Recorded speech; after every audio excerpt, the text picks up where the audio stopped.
Hello friends, पंडित computer ज्ञान में आप सभी का स्वागत है। और आज हम सीखते हैं कि ऑटोमेटिक सैलरी शीट कैसे बनाया जाता है। तो देखिए फ्रेंड्स, इसमें सैलरी शीट बना हुआ है, ऑटोमेटिक सैलरी शीट बना हुआ है। जैसे ही हम अटेंडेंस को चेंज करते हैं, जैसे ही अटेंडेंस को चेंज करेंगे तो सारा सैलरी कैलकुलेट हो जाएगा।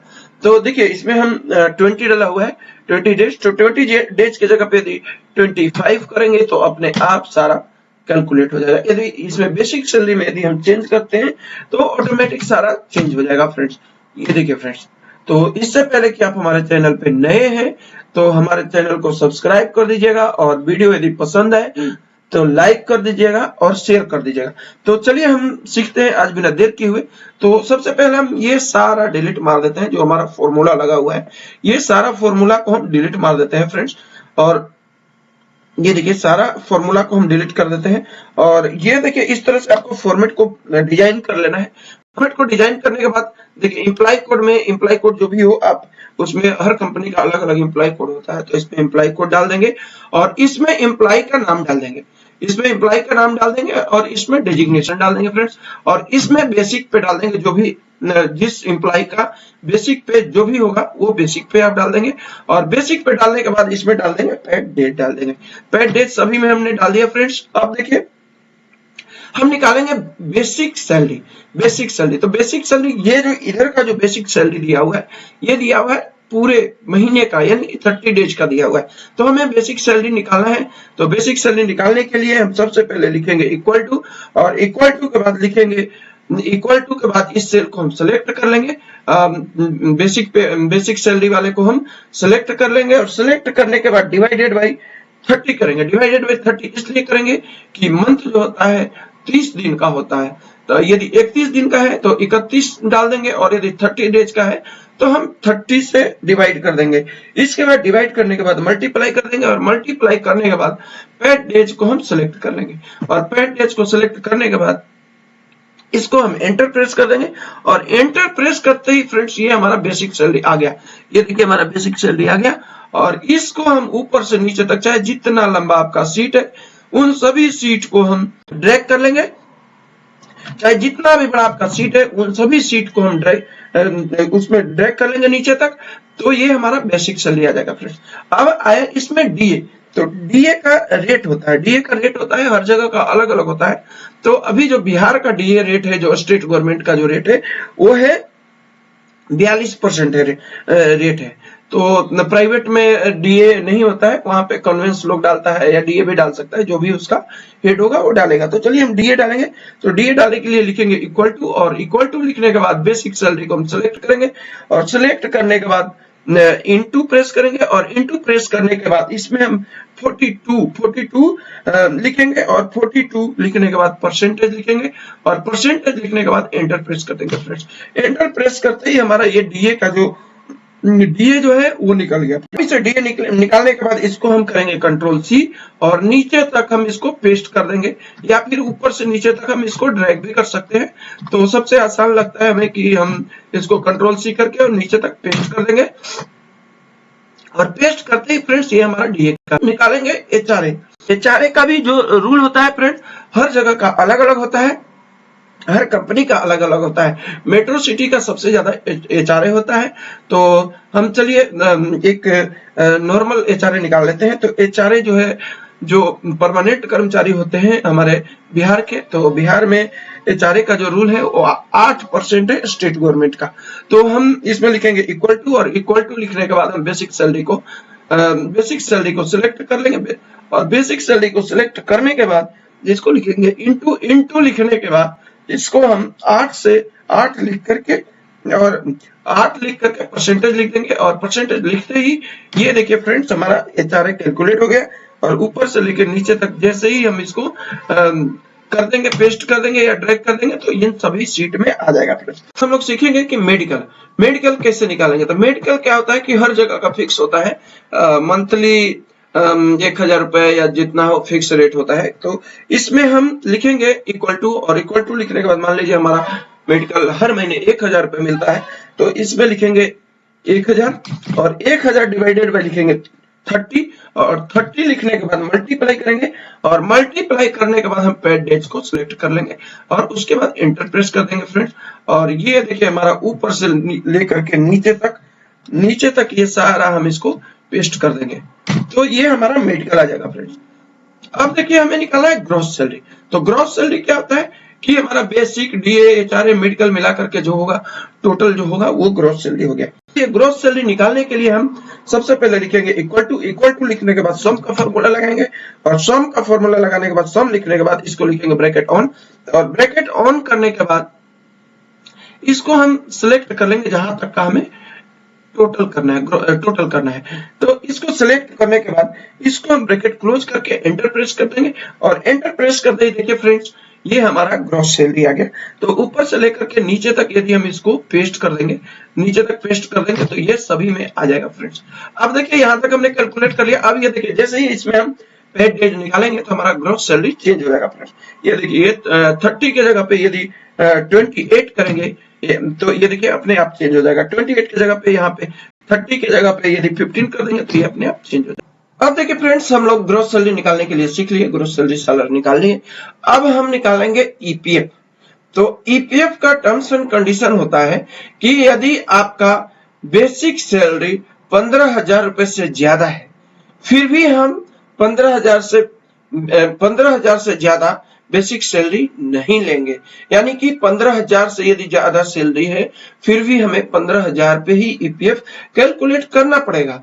तो ईपीएफ का कैलकुलेशन जो होता है एम्प्लॉय का 12% कटता है फ्रेंड्स।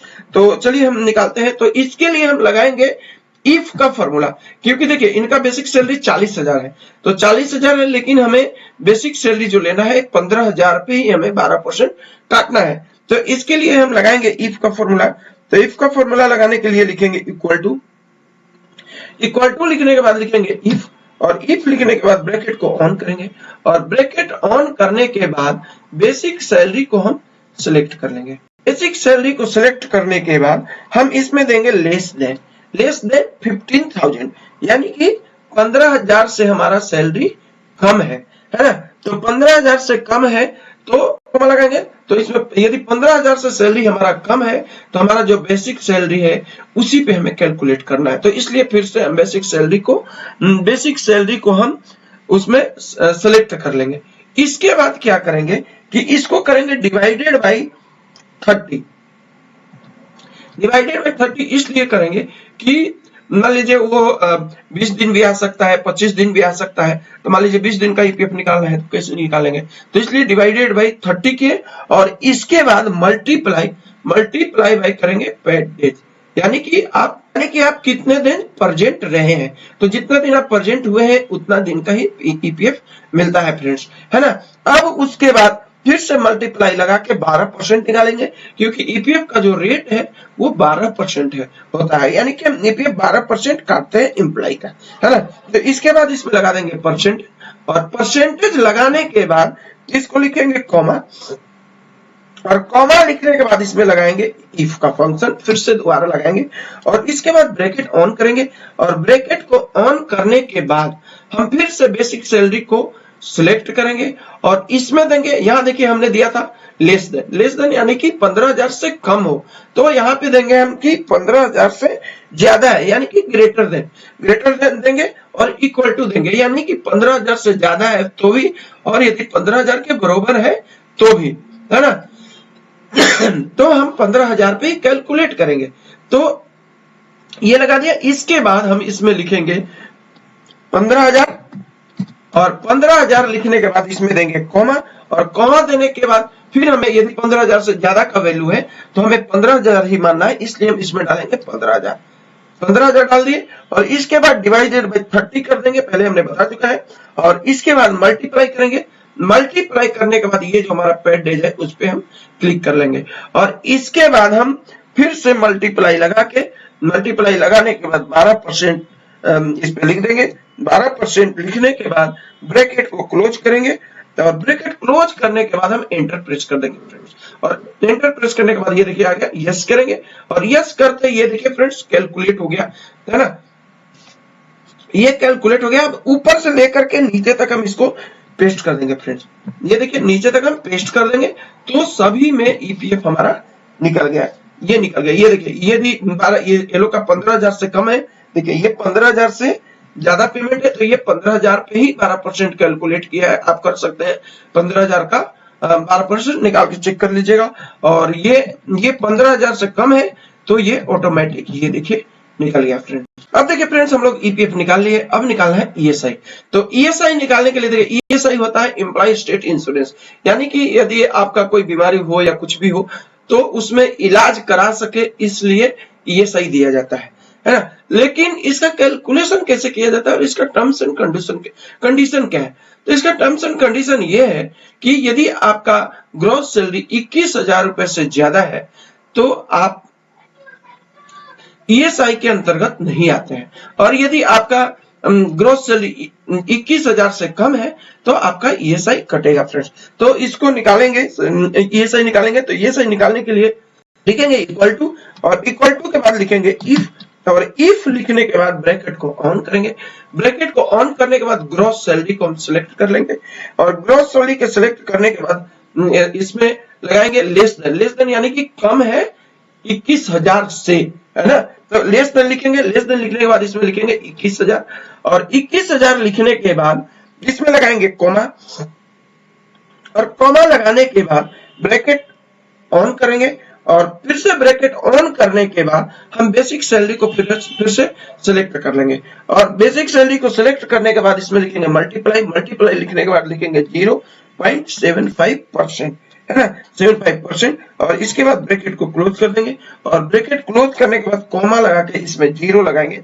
0 इसलिए लगाएंगे कि यदि 0 नहीं लगाएंगे ना तो इसमें यदि 0 लिखा हुआ रहेगा, यदि ग्रॉस सैलरी में 0 रहेगा तो वहां पे एरर आ जाएगा, फॉल्स लिख देगा फ्रेंड्स। तो नीचे आप सम नहीं लगा सकते, सम का फॉर्मूला, है ना। इसके बाद हम इसको ब्रैकेट को क्लोज कर देंगे, और ब्रैकेट को क्लोज करने के बाद एंटर प्रेस कर देंगे, और एंटर प्रेस करते ही फ्रेंड्स ये देखिए हमारा ईएसआई कैलकुलेट हो गया, है ना। अब ये देखिए इसका सैलरी, ग्रॉस सैलरी जो है 21,000 से ज्यादा है, इसलिए इसमें कुछ भी नहीं है, इसमें 0 आ गया, है ना। अब इसको ऊपर से नीचे तक यदि ड्रैग कर देंगे,